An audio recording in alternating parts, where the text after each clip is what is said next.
actualidad desde distintos puntos de vista. Un espacio para la discusión bien informada. El Mostrador en la clave. Con el equipo de El Mostrador. Estamos con Mirko Macari y feliz cumpleaños, Héctor Cosio. Muchas gracias, Fernando. Acabamos de descubrir que es un péndex, a pesar de la barba blanca. Y nos mandaron una torta, Mirko. Así es. Mira. Démosle las gracias a Tania. ¿Tania Romo, sí, que nos manda la torta porque nos escucha todas las mañanas.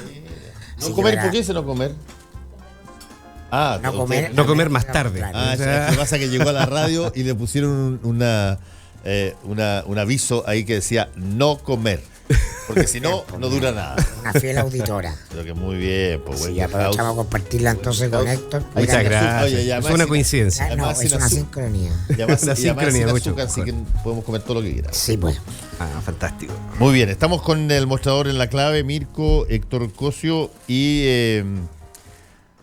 tenemos muchos de nuestros temas así. Oye, te tengo un regalo, te dije que te tenía un regalo. ¿Otro más? Que la torta. No, es que la torta no es mi regalo, nada. Yo sé. Encontré un regalo preciso para ti. Ya. Ya te va a llegar. Pero ya avisaste demasiado, tienes que contar. Ya es el regalo para comer. No reunimos la sorpresa. No, para nada.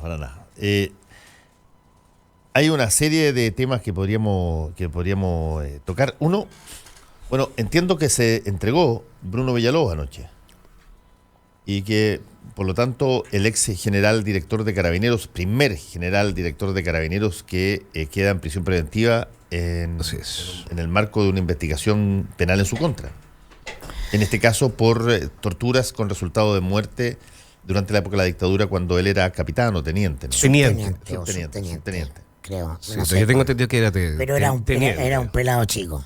Claro, esto es en el curso de una investigación pero de un oficial. Del juez. Del juez Mario Carroza. Sí, yo creo que es notable. O sea, si hace 5 años recién hubiera quedado detenido un ex general director de Carabineros, o sea, es como se dice en el periodismo para en la prensa. Claro. Habría una batahola política mayor. No, sin duda estarían todos los titulares y toda la clase política estaría hablando. Eso hubiera pasado. Y la cantidad de diputados, atrás. Senadores y ex subsecretarios de Carabineros y miembros de los ministerios de Interior que hubiesen estado diciendo esto no se puede hacer. Y lo notable es que pasa como si nada. Como una cosa más. Porque estamos acostumbrados en este ciclo de desplome institucional, ¿no?, a que esta sea la nueva normalidad. ¿Y ahora qué? Entonces, eso es muy notable porque uno no tiene generalmente percepción del tiempo pasado, del clima del tiempo pasado. Lo notable es porque vivimos muy en el corto plazo, claro, en el habitual. Y eso por una parte. Lo otro, a mi juicio, lo políticamente relevante, porque el caso, está toda la información ahí, ¿qué más se va a decir? Es que la detención, el procesamiento y detención lo pide el programa de derechos humanos del Ministerio de Justicia. Yo había dicho en Twitter del Ministerio del Interior, me equivoqué, porque hay un programa de derechos humanos del Ministerio del Interior, pero creo que como ahora hay una subsecretaría de derechos humanos, está todo radicado ahí, hay una coherencia. Por lo tanto, es este gobierno el que pide el procesamiento y detención de Villalobos. Esa es la noticia política. ¿A quién había removido apenas llegó el presidente? A mi juicio. Y la interpretación política, para mí, es que el gobierno quiere compartir costos de la crisis con Carabineros, con el gobierno anterior, con Michelle Bachelet, porque es sabido y público, ¿no?, que Bruno Villalobos es parte del círculo de hierro de Michelle Bachelet, ¿no?, del bacheletismo. Por eso llega a ser general director y por eso ella se resiste a sacarlo pese al escándalo que fue la operación Huracán. Entonces el gobierno dice, mi general está en problemas, pero bueno, ahora también el tuyo, no te la lleves pelada. Sí. A mí me parece interesante eso y sobre todo también es como se empieza a acercar el círculo. Recordemos que el caso que claro, está todo dicho, pero es una información que se maneja hace mucho tiempo, la presunta o la responsabilidad de Villalobos en la muerte de esta persona, digamos, en estos trabajos solidarios de... Patricio Manzano. Sí, Patricio Manzano, los trabajos solidarios de la FECH. Es una información antigua, se conocía su participación, siempre se puso en cuestionamiento. Entonces, efectivamente, yo comparto lo que dice Mirko, porque los antecedentes penales se tenían, ahora faltaba la decisión judicial de hacerlo. Yo no creo que el ministro Carrasco en todo caso se haya sentido una presión, pero claramente... No, pero es distinto cuando cuando el gobierno te pide una diligencia. Claro, pero el gobierno te pide cuando hay... Son claro, poder del Estado, exacto, no son particulares. Claro, pero si no hubiese habido antecedentes... lo más probable, digamos, que no podría haber digamos, ordenado ni el procesamiento ni la detención. Pero efectivamente lo que ocurre aquí es cómo se estrecha el círculo. Recordemos que Villalobos, en su tiempo, cuando todo pedía, todo el mundo, había un coro unánime que pedía, digamos, su salida, y él a toda costa era respaldado y era blindado por la moneda. Ni siquiera por la moneda, Héctor, por la presidenta. Por la presidenta, incluso sí. Algunos asesores de ella le pidieron que sacara a ella. Sí, era insostenible. Claro, pero el poder que tenía en ese minuto era asombroso, y ahora cómo eso se empieza a descascarar. Y a mí la gran pregunta que yo me hago en este minuto, bueno, está procesado, ¿cierto? Pero también probablemente pueda tener algún tipo de responsabilidad con la causa que lleva la Fiscalía por el tema Huracán. Es decir, ahora, una de las personas que estaba más blindada por Bachelet está en el momento más débil. Y estas personas manejan muchísima información. Ese es el punto. ¿Me permite una...? Y ahí, déjate mentirme eso, y ahí, en la información que esta persona maneja, es donde puede abrirse una caja de Pandora.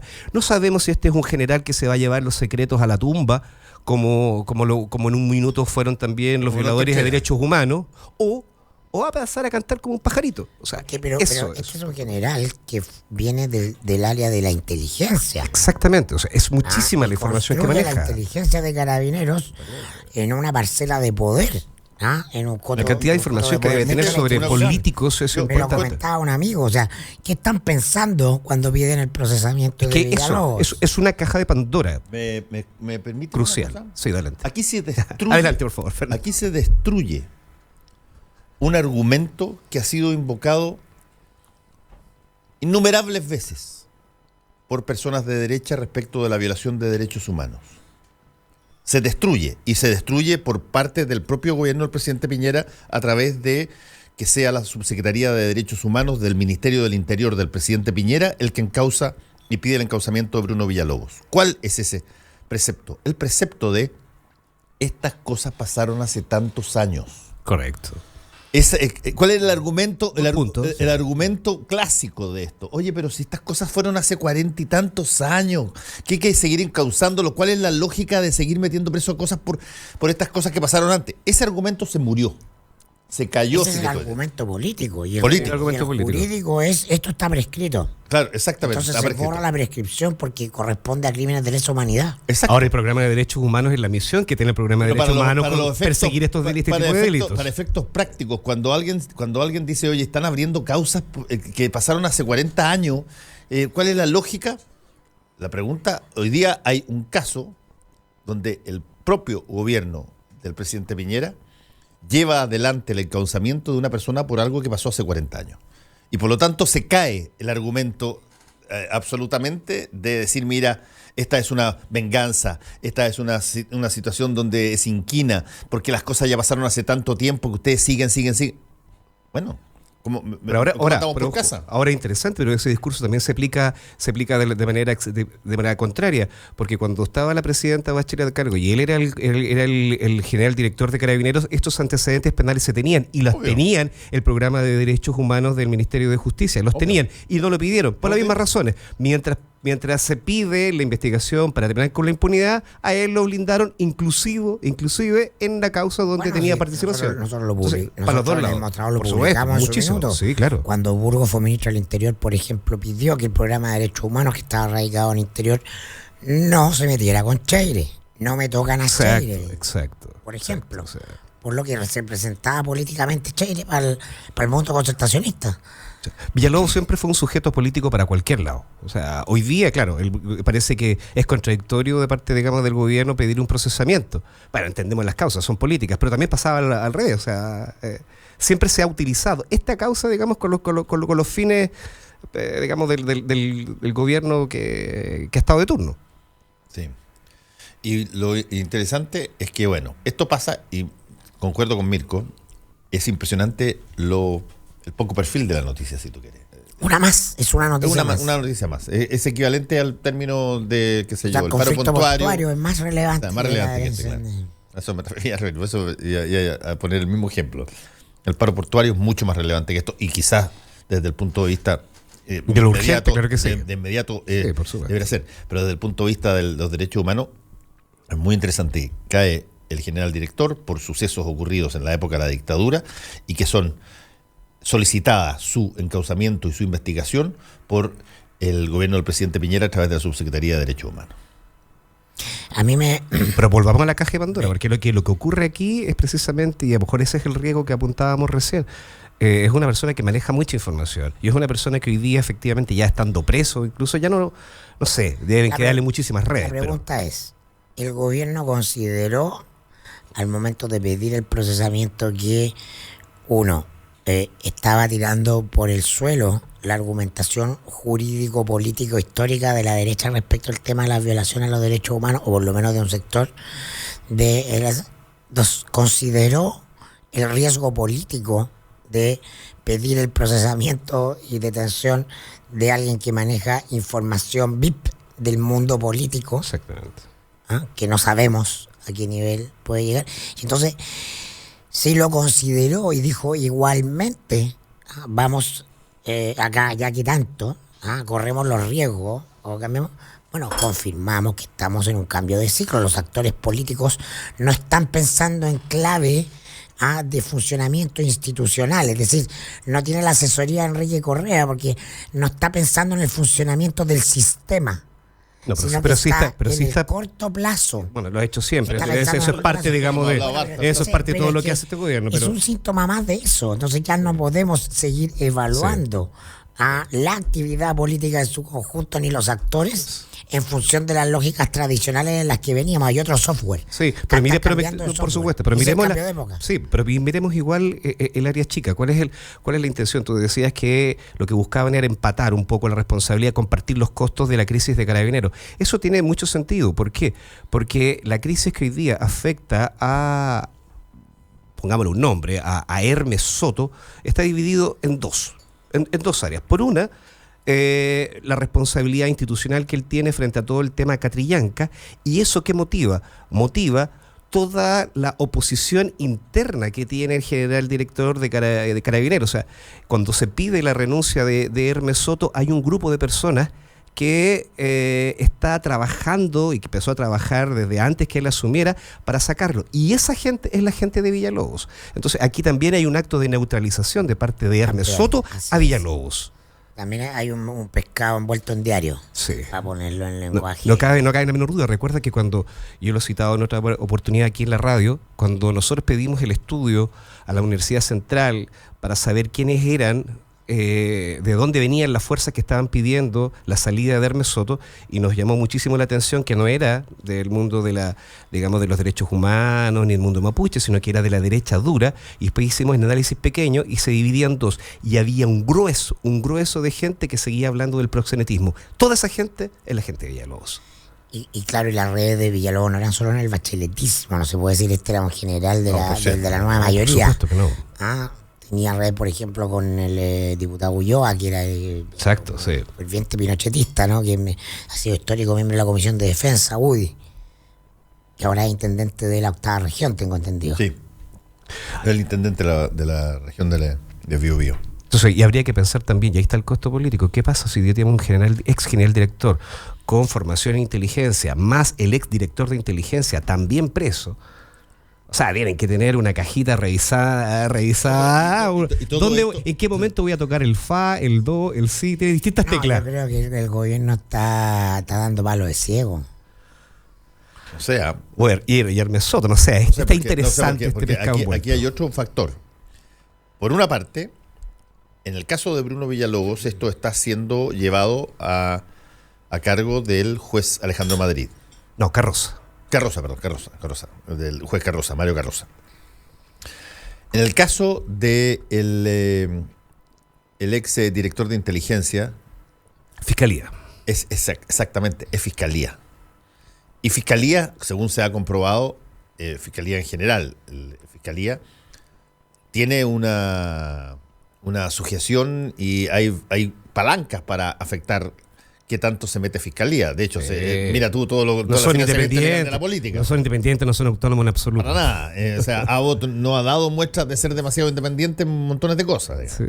Volvemos señor Guerra, que pero por eso es que encuentro interesante el caso de Mario Carroza. Sí. Porque juez Carroza, tú podrás decir lo que tú quieras de los jueces antiguos con el procedimiento antiguo, pero no cabe la menor duda de que ellos llevaban los casos. Bueno, hay una señal también. Recuerda que el ministro de Justicia lo trató de jueces izquierdistas. Claro, exactamente. En Larraín. Claro. Pero ellos llevaban los casos. Estamos hablando para que la gente entienda un poco. Hay dos sistemas todavía de justicia penal en Chile. Exacto. Uno que es todos los sucesos que hayan pasado antes de la reforma del Código Penal, y después vienen todos los que son tratados por los fiscales a través del Ministerio Público. Pero todos estos inquisitorio y acusatorio. Exacto, pero estos casos que tienen lugar en el delito en la época de la dictadura, corresponde que los lleven jueces que eran investigadores, acusadores y falladores. Sentenciadores, sí. Y sentenciadores. La misma persona. Y esos son jueces con una capacidad de investigación notable. O sea, los jueces de derecho, los jueces de derecho humano son impresionantes. Son impresionantes la capacidad de cosas que pueden obtener. Sí. Mucho mejor que los fiscales a veces. O sea, no me cae la menor duda. En términos de la investigación. Los jueces que pasaron, que estuvieron en la corte y sustanciando causas de derechos humanos deben ser, como dices tú, los mejores investigadores que existen. O sea, y han logrado también, a través de interrogatorios y de apretar, que los duros cantaran. Y muchos duros han cantado a propósito, digamos, de las entrevistas que le han hecho tus jueces. Bueno, vamos a ver cómo sigue el... Hay que estar atento, porque si esta noticia fue muy leve, lo más probable es que sus consecuencias también traten de pasar de soslayo. Hay que estar ahí pendiente. Las cosas importantes nunca están en la primera plana. Salvo cuando... En general. Salvo cuando queda la grande. Salvo cuando el dique ya no puede contener más. Claro, pero en general las noticias son las que vienen chiquititos. Exacto, entre líneas. Bueno, vamos a ver cómo sigue eso. Hay otro tema que nosotros hemos seguido mucho aquí y que tiene que ver con todo el asunto del abuso sexual por parte de la Iglesia, y hay una nueva variable después de la expulsión de O'Reilly, después de todas las cosas que hemos tenido nosotros, que es esta cosa que estaba media pendiente respecto de esta combinación que hizo el Papa a las conferencias episcopales. Que ya lo había hecho antes, que se debían juntar y que debían ir al Vaticano, de que tenían que, ahora generó una instrucción precisa, que se tenían que reunir con víctimas de abuso sexual antes de febrero. Muchas de ellas no se han reunido, nunca, ni han tomado en cuenta ese tipo de situaciones. Sigue dando vuelta a eso y todavía nosotros tenemos alrededor de 4 o 5 nombramientos que están siendo administrados interinamente por administradores apostólicos. No está el titular. Entre otros, va a venir lo de Santiago y varios obispados. No ha cesado eso, digamos. A pesar de que ha caído un poquitito el... Y con la encuesta CEP de ayer, donde eso un 55% de los chilenos se declara católico, que lo interesante ahí es el dato de la... ¿Cómo ha bajado? ¿Cómo ha bajado? Ahora que habría que ver si aún el 55% declarándose católico. Creo que no me acuerdo bien del dato, tú quizás la viste mejor. Yo estoy medio viejito, tengo un poco de Alzheimer, y entonces venía un número mucho más duro, no sé si era 17 o 18 de legitimidad de la Iglesia, ya no entre los católicos, sino que en general, ¿no? De adhesión a la Iglesia católica, que es distinto de declararse católico. Exacto. No, lo que muestra esa encuesta ayer, y creo que tiene 2 gráficos increíbles, es que la crítica y el desapego es fuertísimo contra la institución que interpreta el mensaje. Contra las religiones en general. Sí, pero contra la institución que la representa. Pero hay otro instrumento también que habla, no sé, de 80 y algo % de gente que cree en Dios, ¿no? Y respecto de eso, es que es muy poca la gente comparativa, porcentualmente hablando, que adhiere a una institución. Exacto. A mí lo que me parece interesante también es saber políticamente si la gente que sigue siendo cristiana, pero ya no se siente católica, es una persona que en el fondo Ese soy yo, por ejemplo. que se va a mantener al margen de las instituciones y sigue siendo, creyendo, pero fuera de la institucionalidad, o va a ser una persona que va a traspasarse, digamos, de alguna manera va a dejar de ser católica para ser evangélica.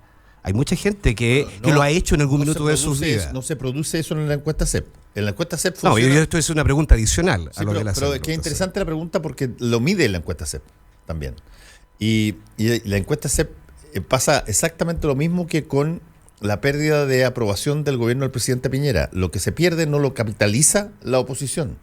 En este caso, lo que pierden de fidelidad de los católicos, la institución católica, no la gana el evangélico. Mira tú, y ahí viene el segundo cuadro que te quería contar. Mientras esto ocurre, tú podrías decir, oye, los tipos se volvieron agnósticos, los tipos se volvieron, qué sé yo, descreídos de las instituciones, creen en Dios todavía, pero no. Tú tienes el 61%, 59% de gente que cree en el mal de ojo. Sí, claro. Sí, tienes gente que, tienes un 49%, sí. La mitad de los que respondieron creen que creen en el mensaje de ultratumba de los antepasados muertos. Sí, está ahí superstición. El mismo Mirko cree en las piedras. Es que es interesante. Oye, todavía hay gente que cree en los políticos. Entonces, la vida humana, bueno, eso sí que es asombroso. Tenía que venir. Pero hay ¿dónde tiro la granada? Tiene que esperar ese minuto. No se trata de creer. ¿O no? Pero en este caso, sí. ¿Tú crees en lo que ves o crees en lo que no ves? No. Esto tiene que ver con una cosa, tiene que ver con una cosa distinta. Yo lo asocié ayer al nacimiento del Ministerio de Ciencia. Una sociedad tiene más, si tú quieres, calidad en términos de conocimiento científico cuando se ciñe menos a situaciones que son imposibles de explicar por razones objetivas o por razones de evidencia central. Digamos, tú tienes que tener explicaciones mágicas para las cosas. Y tú tienes hoy día a una sociedad que te dice que en un 59% cree en el mal de ojo, cree en los santos, en, qué sé yo, el poder de la Virgen María. Como lo dijo Yuval Harari también. Exactamente. Sí. Y un montón de cosas de ese tipo. Y sin embargo no son no se declaran católicos ni se declaran protestantes. Hay la superstición, llámalo así. Sí, la superstición. Está sumamente instalada. Sí, pero ahí yo quería poner el acento. Es un fracaso de la ciencia, creo yo. Sí. De la educación científica. No, de la educación científica. Lo que están mirando. Es bastante polémico lo que acabas de decir. Pero sí, de la educación científica. Están mirando bajo el estrecho paradigma del racionalismo ilustrado. Exactamente. La ciencia ya está evolucionando en otra dimensión, afortunadamente, a partir de lo cuántico. Mira, si la fe siempre ha sido. Bueno, yo voy a decir algo terrible. Se puso cuántico. Lo dejó caer así como diciendo, oye, bueno. Pero ahí está, o sea, no es casual. Bueno, yo siempre creo que la fe es la fórmula, digamos, de poder responder lo que se ignora. O sea, eso es. O sea, ante lo que no sabemos qué es, lo que no sabemos cómo explicarlo, la fe aparece diciendo esto es así, esto es así, pero en realidad es un disfraz para esconder la ignorancia. Pero al punto que yo quería decir, y era lo que te decía Fernando, es que a lo mejor puede haber una transferencia, tal vez no de religión, pero recuerda que durante mucho tiempo la Iglesia Católica fue también el bastión donde todos los elementos conservadores se defendían ahí. Ahí se defendía contra el divorcio, ahí se defendía el estar contra la diversidad. Era la Iglesia Católica la que representaba al mundo conservador. Ahora forma de vida. Exacto. Ahora, esos valores conservadores no están siendo defendidos por la Iglesia Católica porque nadie cree en la Iglesia Católica. ¿Quién tomó esa bandera? Los evangélicos.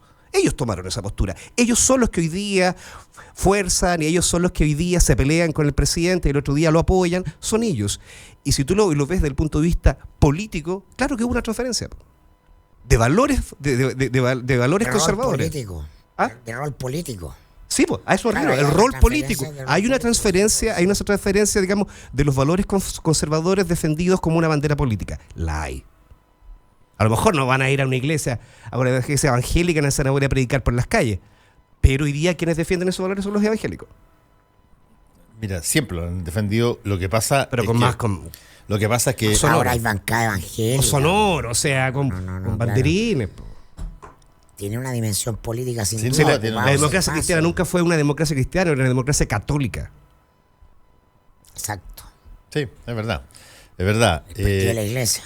Es verdad. Pero lo interesante es que, claro, el movimiento, la modernización, llámalo tú, de una manera, de la institución católica, la modernización en lo que se puede llamar de modernización, pasa por determinadas materias súper prácticas. Por ejemplo, en lo que tú estás diciendo, hay una discusión súper fuerte desde más o menos hace 15 años, pero ha proliferado, 20 años ha proliferado en los últimos 5 o 6 años, muy fuerte al interior de la Iglesia Católica, incluso dentro de la propia feligresía, o de los sacerdotes o de los obispos, sobre determinadas materias como esta. ¿Deben o no deben casarse los sacerdotes? ¿Se le debe o no se le debe dar comunión a un divorciado? ¿Debe o no debe asistirse a una persona que está pidiendo eutanasia? ¿Se le puede enterrar o no se le puede enterrar en un cementerio católico a una persona que se suicidó? Exacto. Esas son discusiones que han entrado dentro de la Iglesia Católica y que en gran medida han empezado a ganarse por parte de las personas que tienden a ver la cosa mucho más abierta, mucho más liberal, mucho más de acuerdo al sentimiento de las personas, más que el dogma, o más que la interpretación dogmática, digamos, del mensaje. Pero pierde su razón de ser como institución fundante del poder en Occidente. En eso sí estoy completamente de acuerdo con Héctor. Porque todo está perdiendo. Bueno, exactamente, pues eso es lo interesante. Si no es solo la Iglesia Católica la que se desploman todas las instituciones que construyen el poder en Occidente durante 2000 años.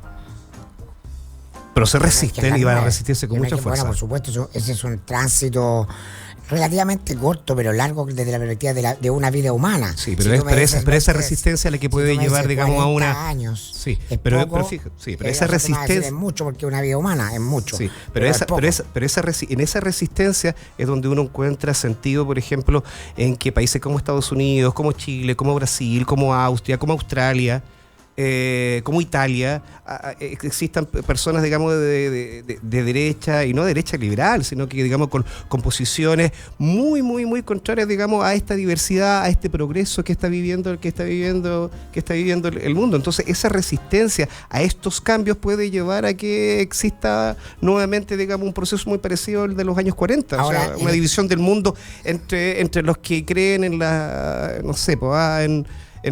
como si el derecho propio, digamos, de excluir a todos los diferentes y todo eso. Eso está plasmándose y de manera muy rápida. Es un choque ideológico. Tú lo que vos haces una ideología nueva que viene a reemplazar a la ideología anterior. Pero por resistencia, a eso me refiero.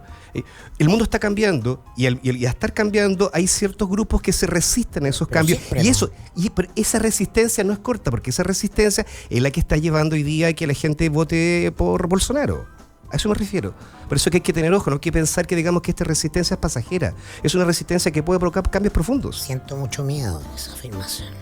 Yo, en todo caso, en esto de la ciencia de Dios me quedo siempre con la frase de Maturana. Maturana dice: yo no creo en Dios, yo sé de Dios. Lo hizo Humberto Maturana. Pero volvamos después de vuelta a hablar un poquito de ciencia. Hacemos una pausa y volvemos.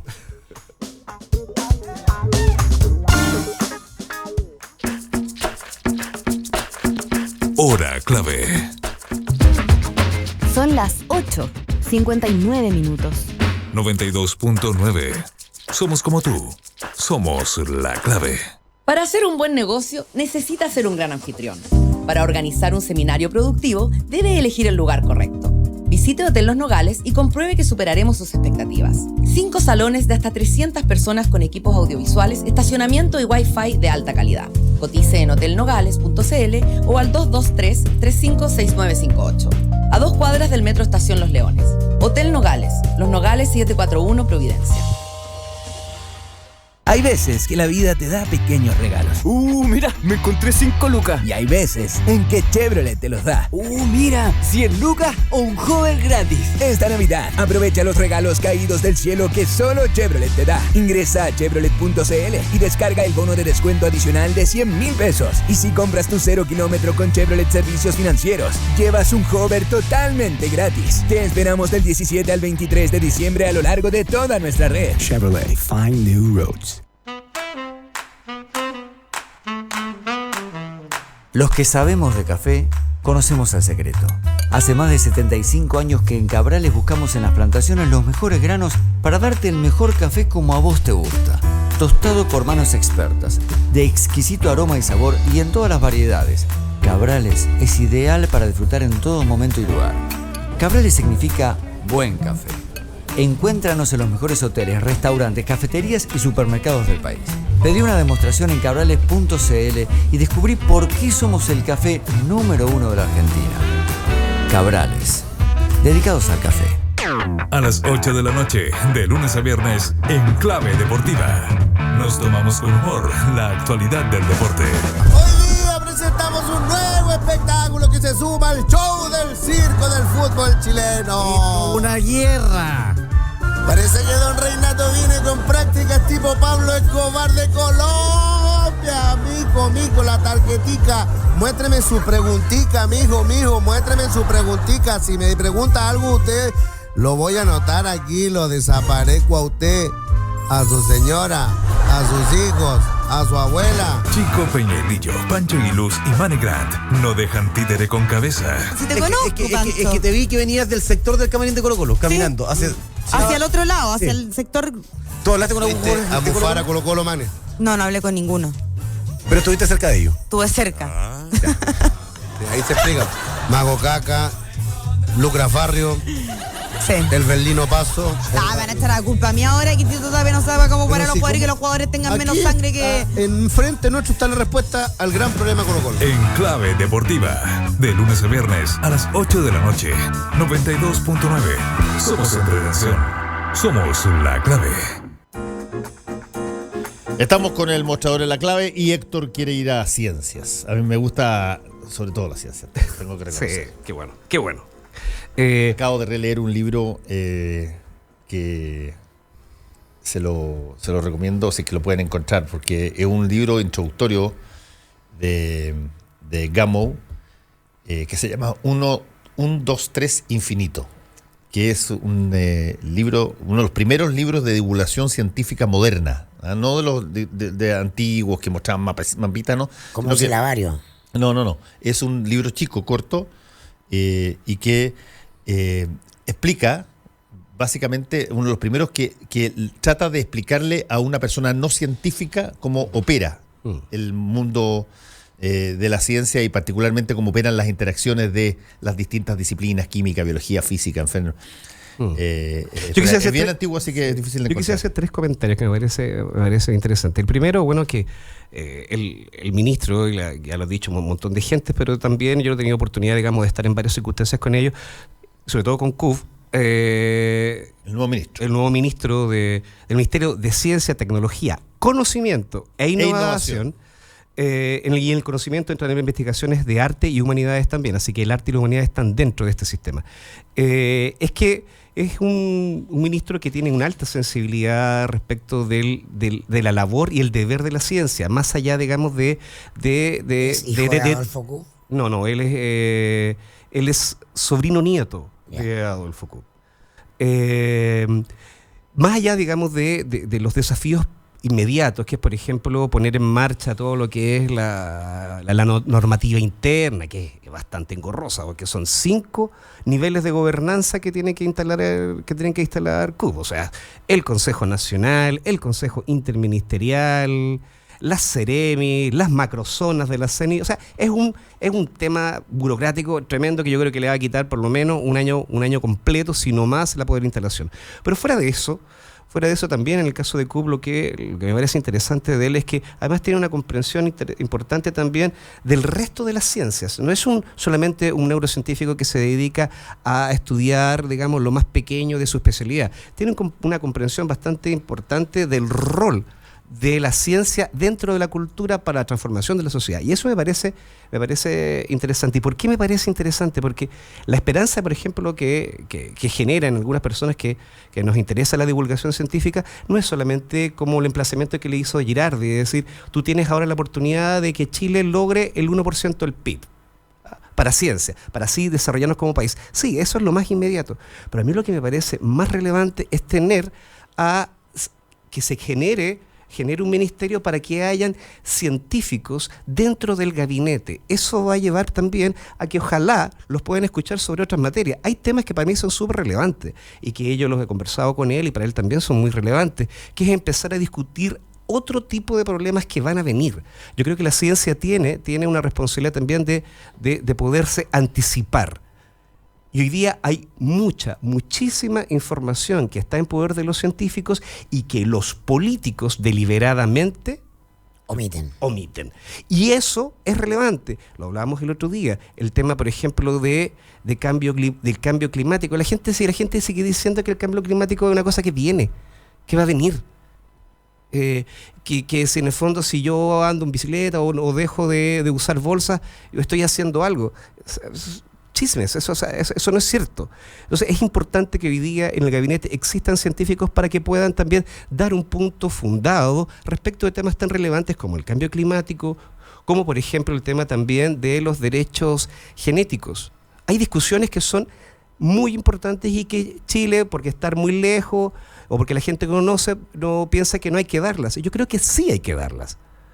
No sé si tú recuerdas, Fernando, ahora hace poco la gran polémica que hubo en China a partir, digamos, de el primer experimento con genes humanos para poderlos modificar genéticamente y... El primero que se conoce, por lo menos. El primero que se conoce, bueno, sabemos también que no hay una autorización, pero bueno, la autorización da exactamente lo mismo. Pero lo primero que se conoce... Eso ya lo hacían los científicos en las películas de James Bond. Bien. Claro, pero tenemos un caso puntual. Ese caso fue elegido por la revista Nature como uno de los casos más importantes del 2018.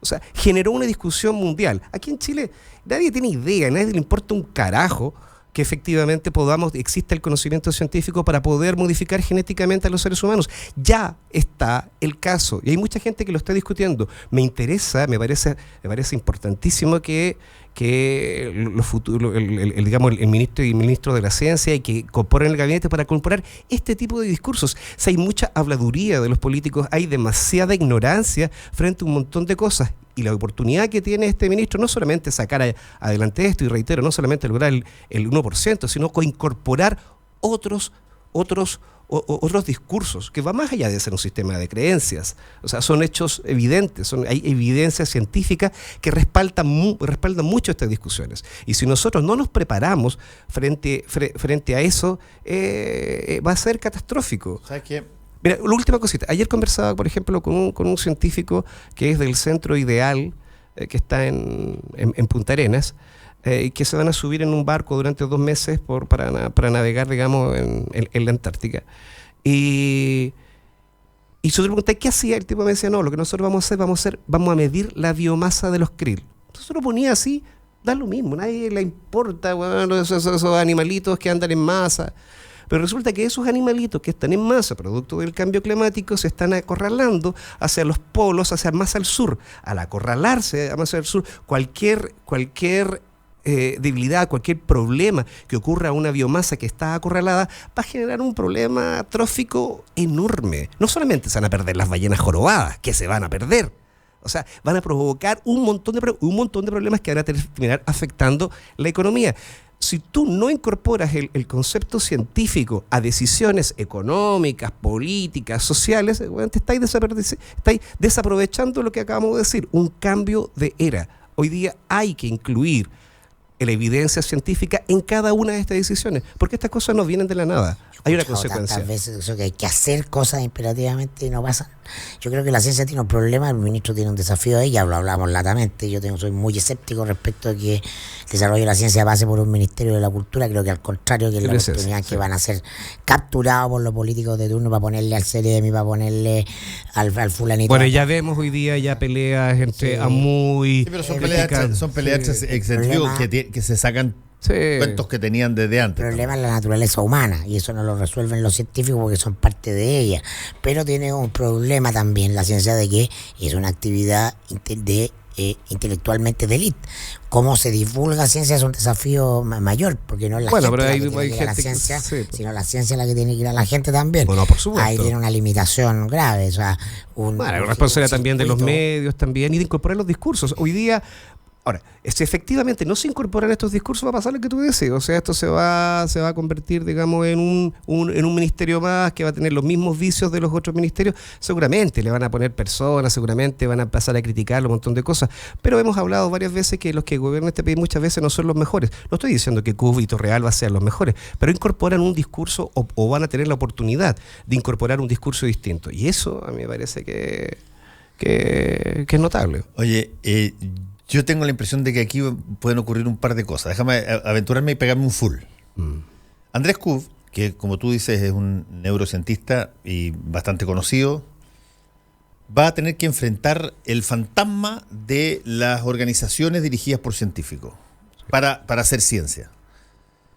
Y que consiste en que tienen que pasar por la inercia del Estado, tienen que pasar por la inercia de la burocracia estatal y sobre todo por la lógica de cómo se contempla a los ministerios y cómo se contempla a la cosa pública en gobiernos cortos de 4 años. El memorándum con 5 copias. Claro, exactamente. Sí, muchísima burocracia. Y tú vas a tener, si bien los científicos en su disciplina son tipos que saben que las cosas toman tiempo y pueden estar años investigando una determinada materia hasta encontrar algo que sea patentable, en el caso de la burocracia estatal son de tiro hiper corto. No hay caso, sí. Hiper corto. Apenas Andrés Kub descubra de que él, qué sé yo, dejó de ser la ciencia en el gobierno, dejó de ser la última oficina en el pasillo a mano derecha a tener un poquitito más de espacio porque le dieron un edificio, pero que la lógica es que siempre va a estar el último en la fila a la hora de tomarse en consideración o no tienen los recursos para poder generar los doctorados, los cuando se enfrenta al Ministerio de Hacienda, por ejemplo. Por definición. Y Héctor, tú que has estado en el sector, todos los anteriores se han ido rápido. No solamente a Muy. Sí, claro. Sino que antes había el otro que ya no... Oye, nombró a Flores. Piñera 1 nombró a Flores. Sí, claro. Pero Fernando Flores no fue un día a depositar su raja a la comisión nunca. Nunca jamás posó. Pero le estaban pagando su apoyo en la campaña.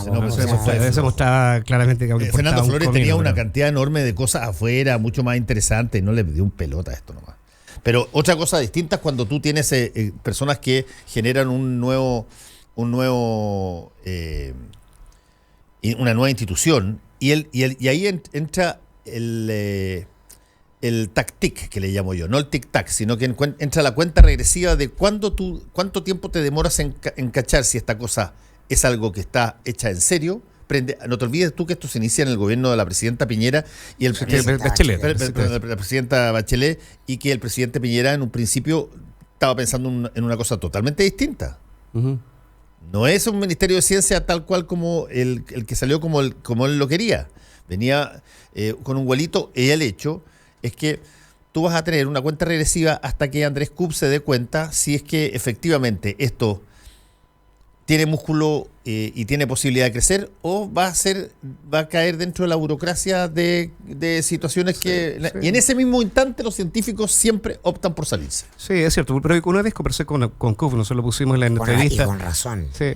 Kub nos dijo hace un tiempo atrás en una entrevista de sello propio que le hicimos, que si la gente creía que con la sola creación del Ministerio de Ciencia se iban a resolver los problemas científicos del país, se iba a generar una gran desilusión. Él lo planteó así. Yo creo que ya en ese momento ya estaba en campaña también por tratar de ocupar el sitial del primer ministro de Ciencia, pero es cierto, yo creo que la gran dificultad va a ser, por ejemplo, en cómo bancarse esa burocracia y cómo y si va a tener la habilidad política de llegar a los acuerdos. Por ejemplo, ya tenemos la institucionalidad, pero falta de la institucionalidad, falta el reglamento, falta la estrategia y falta bajar ejecutivamente la estrategia a una política que además es intersectorial, o sea, que además incorpora al mundo privado, al mundo público, a gente de las artes, a gente de la ciencia. Tiene que pasar por Contraloría. Tiene que pasar por Contraloría y las cabezas tienen que ser elegidas por Piñera. Entonces, antes de hacer cualquier transformación o intentar generar cualquier proyecto, tiene que generar esa institucionalidad y luego que se genera, tiene que llegar a acuerdos con ellos. Solo ahí, en ese minuto, se va a poder tratar de hacer algo. O sea, pero bajar la estrategia, primero tenés que tener el Consejo Nacional y esa cuestión no está formada, hay que saber quiénes los van a integrar, si van a ser personas que tienen realmente una vocación científica o van a ser también por cotubo político. Hay que... Oye, solamente breaking news. Acaba de anunciar el canciller que Chile se abstiene en la firma del pacto migratorio. Se había adelantado. Sí, se había adelantado, claro, se abstiene. No es que deja de firmar, sino que... Sacó el poto a la jeringa. Claro. Sí, pero no. Sí, pero no. Qué cosa más chilena. Sí, pero no, claro. Tal vez más rato. Entonces, con esto tanto la gente de Bópoli iba a decir, mira, me parece extraordinaria la idea, fantástica, como la UDI iba a decir, me parece extraordinaria la idea porque no vamos a firmar ninguna cosa que pueda comprometer. Porque la diplomacia herramientas de la diplomacia, herramientas de la diplomacia. Están previstas para todas las posiciones. Para que todos queden contentos. Exacto, esa es la diplomacia. Sí, pues. Bueno, las herramientas de ella. Y en materia de ciencia, ayer entrevisté a Jorge Baúl, que siempre es un personaje muy entretenido para entrevistar. Y él planteaba cosas que son súper serias, digamos, que a la gente le puede importar un bleo, porque la verdad que este tipo de cosas, cuando conversan, importan un bleo hasta que queda una crema y tú andas buscando el científico a mano. No se sabe cuántos científicos hay para partir. No se sabe lo que necesitan las industrias de ciencia, porque como todo lo importan, digamos, o lo compran a otros lados, si que tú tuvieras que hacerlo acá, o si que hiciéramos algo así como el fenómeno chino, donde se produce una focalización de recursos del Estado, y el Estado decide, mira, queremos levantar el ámbito, qué sé yo, del estudio del mar, o del estudio de la ciencia aplicada, y van a haber recursos para esto. ¿Cuánto necesitáis? ¿Dónde están los que están en eso? No tenía idea. Decía Baúl, no hay absolutamente nada de conocimiento respecto. No, y además hay enormes problemas también laborales, también con una cantidad de científicos con doctorado que no encuentran pega, que andan manejando Uber. O sea, también hay un problema ahí de tipo laboral que van a dar su pelea, van a intentar también ocupar espacio. Los cantantes de ópera que cantan en el metro. Sí, pues, así, exactamente igual. Pero se están produciendo algunos cambios. Por ejemplo, yo siempre me preguntaba, no yo, en una conversación con otras personas me decían, es muy raro que Chile, siendo un país, por ejemplo, en donde el sueldo de Chile, como le decían antes, era el cobre, no exista un instituto de alta tecnología para investigar las nuevas posibilidades del cobre. Todavía no lo existe, pero hay ciertas iniciativas. En Concepción van a crear un parque tecnológico importante para la región que va a haber con apoyo público y privado, donde recién ahora están conversando, van a tener el primer centro de investigación sobre nuevos materiales con relación con el cobre. Se están dando ciertas iniciativas que no dependen necesariamente del ministerio, dependen también de iniciativas privadas. Y esas son las más interesantes a mi juicio, que es donde hay que poner más esperanza, más fe. Sí, claro, o sea, el mundo de la geotermia también. El cambio viene desde abajo, no desde el aparato institucional. Correcto. Pero yo creo que estamos ahí. Yo creo que estamos ahí. Yo creo que estamos en ese paso. En Chile hay mucha gente haciendo cosas muy interesantes, y por eso rescata el optimismo.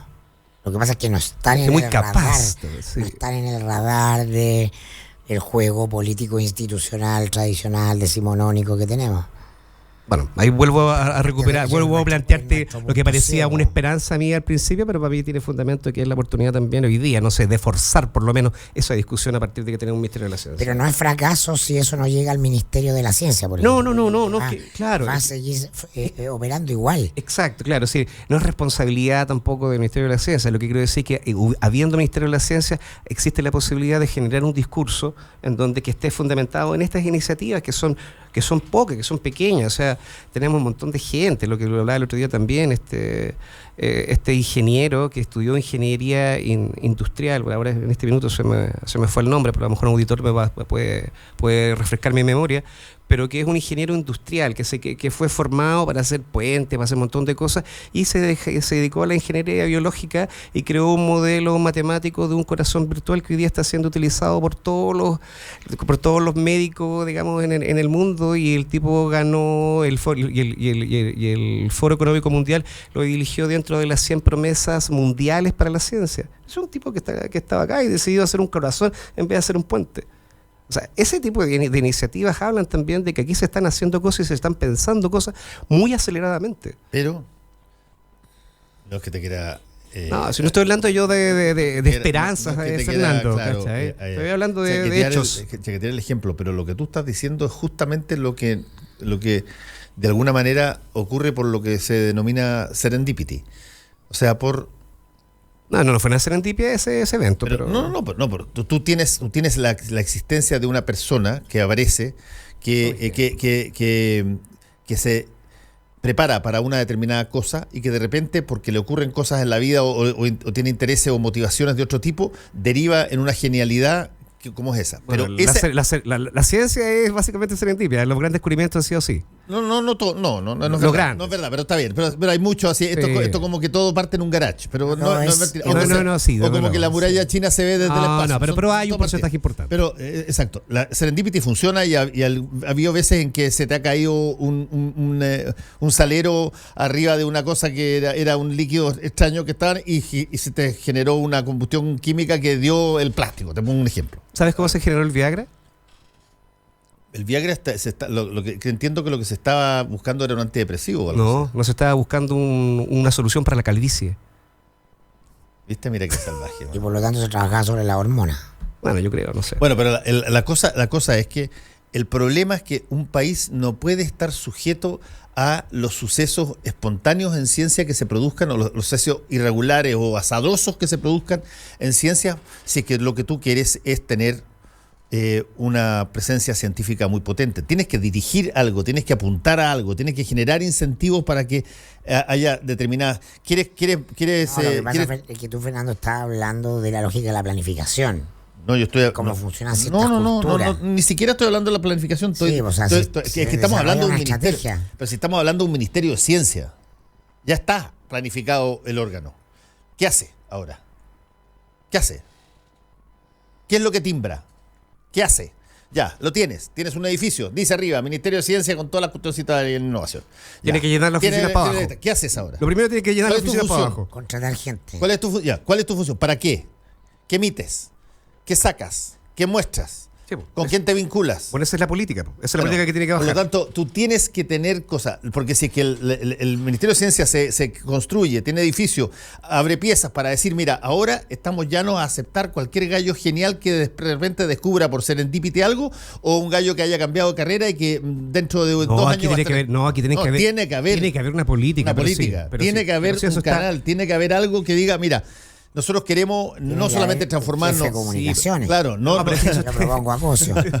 solamente tiene que haber energía solar, pero además tiene que haber una industria que soporte la energía solar. Y esa la proponemos nosotros como, qué sé yo, una cuestión, y se vincula con el Ministerio de Economía. Se supone que un Ministerio de la Ciencia permite dar con esas garantías, pero claro, lo que pasa es que tú tienes que crear la institucionalidad. Bueno, esto es pura burocracia, pero tienes que crear la institucionalidad, y es la institucionalidad que está afuera del ministerio, si no es el ministro el que decide eso. Si el ministro es uno más dentro de un consejo, y ese consejo es el que baja la estrategia, y esa estrategia es la que hay que definir dónde vamos a poner los huevos. Vamos a poner los huevos en la ciencia aplicada, ¿ya qué? ¿En dónde?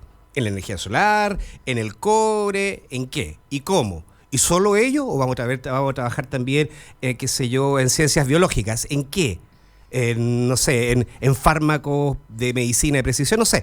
Ahí vas a dar una gran pelea, pero ahí tienes que bajar. O sea, eso tiene que haber una estrategia. No podéis tener un ministerio vacío. O sea, cuando haya una ola que cubra todo Chiloé, Vamos, ¿por qué no investigamos la ola? Cuando lluevan pescado, van a decir, oye, fíjate, y la gente va a saltar indignada y va a echarle responsabilidad al ministerio. No se hizo nada. Si tenemos un ministerio de la ciencia ahí.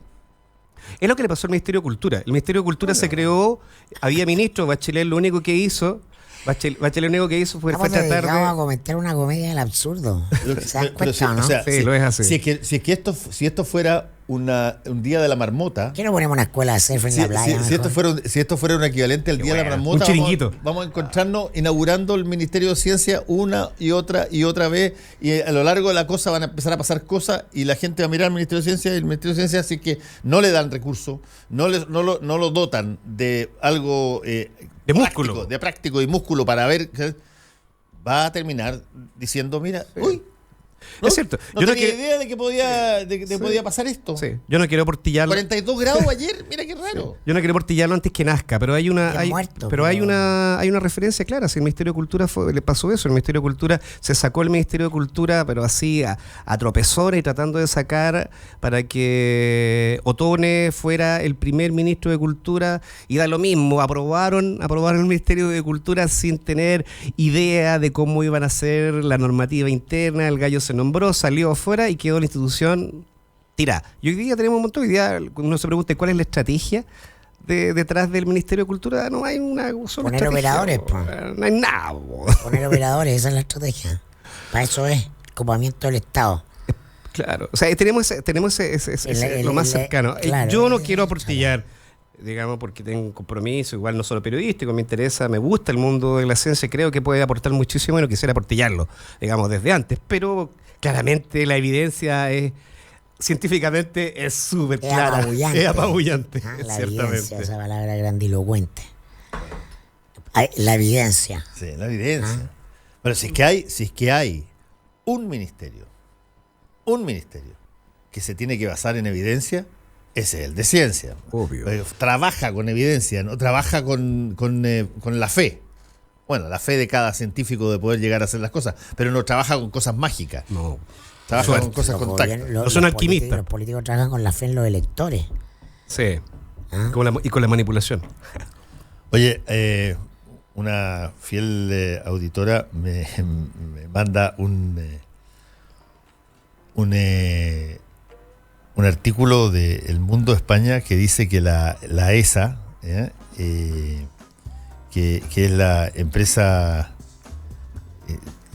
no sé cuál es la sigla, pero es una cosa astronómica, la Agencia Espacial Europea, perdón, la Agencia Espacial Europea. La ESO. Esa. Bueno, la Agencia Espacial Europea señala que efectivamente se ve la muralla china desde el espacio, cosa que yo tuve aquí la semana pasada a Paul Lockhart, astronauta que ha estado 3 veces o 4 veces en el espacio, y me reconoce que no se ve, no se puede ver. Y otro chino que si fuma marihuana puede ver. El astronauta chino Yang Liwei dice que se ve desde el espacio. Lo que está haciendo la ESA. ¿Quién está en la fake news? Lo que está haciendo la ESA. Entonces trata de a quién le crees. No, espérate. Lo que está haciendo la ESA es una cosa distinta. Lo que está haciendo la ESA es mirar con objetos que amplifican la visión la muralla china. Y claro, y eventualmente tú puedes ver, qué sé yo, vaya a poder ver el león que está corriendo en estos momentos en África, con si todas las fotos satelitales son eso, claro. pero cuando te dicen a ti que el astronauta que está arriba puede ver la muralla china, la cabeza por la ventana, ni una posibilidad. Sí, pero con la tecnología puesta en los satélites, un telescopio súper fantástico que te multiplica o te amplifica 1.000.000 de veces en una de esas, pero de que los astronautas desde allá miran la muralla china, ni una posibilidad, me dice Paul Lockhart. Y concuerda con Yang Liwei, que dijo ni way. Ni way. Claro, es como decir las cosas, porque si la guerra se hace satelitalmente, o sea, teóricamente dar un foco para pegarle a un punto. Teóricamente tú podrías decir, oye, se ve mi casa desde el espacio obvio. También. Pero si yo lo puedo, pero si yo me meto a Google Earth, lo hago. Exactamente. Se ve perfectamente mi casa ahí. Sí, no, pero es otra cosa distinta que tú digas, mira, los astronautas lo único que vieron desde el espacio era la gran muralla china, y eso por lo menos hay como 5 o 6 astronautas que han Es la única obra humana que se ve desde el espacio. La única obra humana que se ve desde el espacio. Ese es el discurso. Ese es el discurso. Y lo han dicho lo ven los astronautas. Y no que lo vean los telescopios. Y los astronautas chinos lo han dicho, ¿no? No, pues te estoy diciendo que es una ironía. Es una ironía. Pero mira, por eso tú hablaste de tu editorial hoy día en la mañana, ¿no? Por eso tiene valor lo que dice el astronauta chino Yan Liwei, que dice, perdónenme, pero yo mirado tratando de buscar la pero no se ve. Ese gallo no puede volver a China, ¿no? No, dijo Liwei, no se ve nada. O sea, es China, pero vive en Estados Unidos. Liwei, ya. Nos tenemos que ir, muchas gracias. Lo mejor del día de hoy, el programa estuvo muy malo, pero la torta muy buena. La torta muy buena. Muchas gracias a la torta. El programa, la torta también. Chao. Actualidad con ojo crítico, información desde distintos puntos de vista y discusión bien informada. Fue El Mostrador en la Clave, con el equipo del Mostrador y Combinación Clave. A las 3 de la tarde.